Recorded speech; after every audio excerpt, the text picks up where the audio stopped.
Welcome back to the programme. I'm Ben Thompson, and this week we're in Abu Dhabi. Now, in business, they say it's often about who you know and not just what you know. And in the male-dominated business world of the Middle East, that can leave many women excluded. And so it prompted two local entrepreneurs to set up a networking event open only to women to share ideas and to navigate the recession together. And this week they opened their doors to men for the first time. And so I went along to meet some of the guests and find out whether there really is safety in numbers.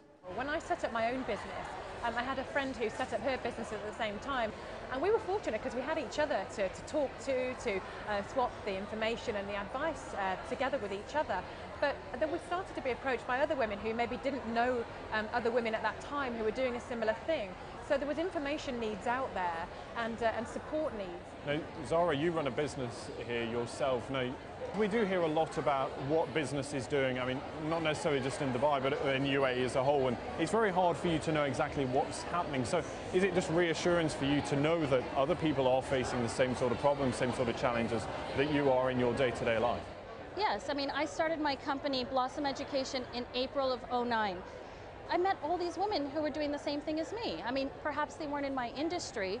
I talked to these women, and whether they were making cupcakes or they were dentists, you know, whatever they were, we had the same staffing issues. We talked about where we can, you know, find a good labor lawyer, where we can get a good dental plan. And that has been a real benefit and something that has allowed me to grow my business so that I can now open up a second site.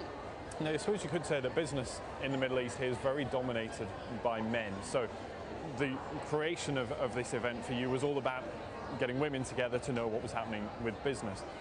You've invited men here tonight. Does that prove that you can't do business without men? Well, I don't think we can do business without men.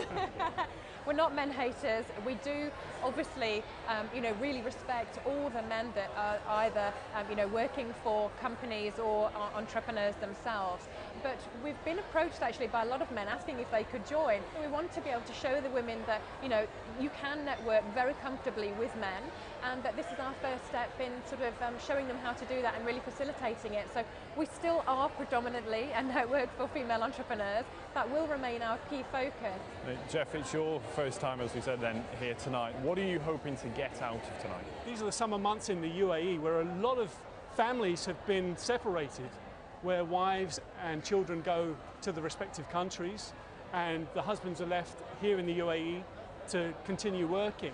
And so for a networking event like this, just to keep up appearances, it's also nice to meet people on a one-to-one basis. I think more than ever, it's now about who you know, because then in getting to know more people, you get to know more. You get to find out more about each other's business. You get to know more about how to survive these testing times. You get to share stories, because the one thing that we all have in common is that we are all away from our countries of origin, wherever that may be. We're all in this melting pot together. So we might as well work together and make it as pleasurable as we can. Now, Zahar, the challenge for you, of course, is running your business on a day-to-day basis, given everything that's going on in the economy. What would you say is the biggest challenge for you at the moment? The biggest challenge probably for me is staffing.